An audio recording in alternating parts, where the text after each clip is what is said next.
wrote his second letter to Timothy as he was approaching the end of his life. In chapter 4, he tells Timothy, "As for me, I am already being poured out as a libation, and the time of my departure has come." He also gives Timothy some final instructions. "As for you, always be sober, endure suffering, do the work of an evangelist, carry out your ministry fully."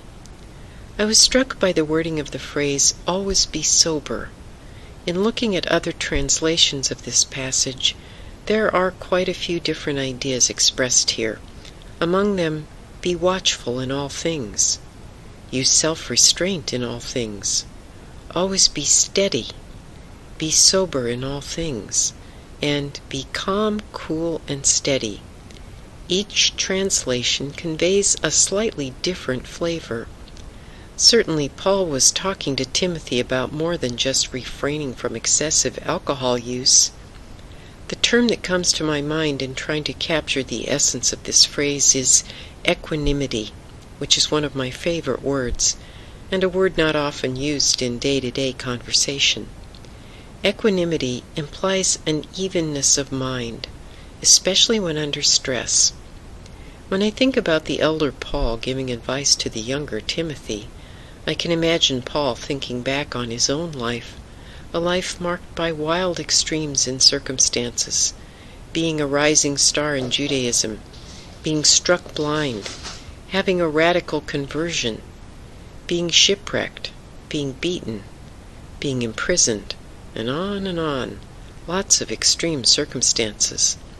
But the first piece of advice he gives to Timothy is to be steady and sober in all things.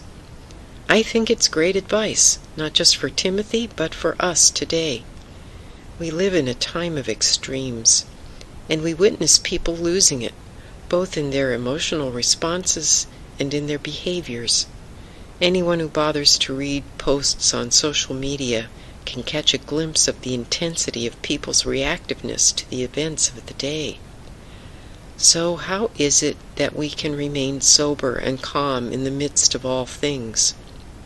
The most helpful practice for me when I find myself about to become overly reactive has been to practice taking a few steps back, either mentally or physically or both, and look at the bigger picture. And what is the bigger picture of our lives? I have learned to remind myself of the words of Jesus in John chapter 16, verse 33. "I have told you these things so that in me you may have peace.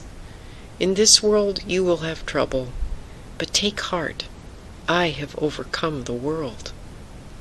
Those words allow me to remain in a state of equanimity, sober and calm and at peace.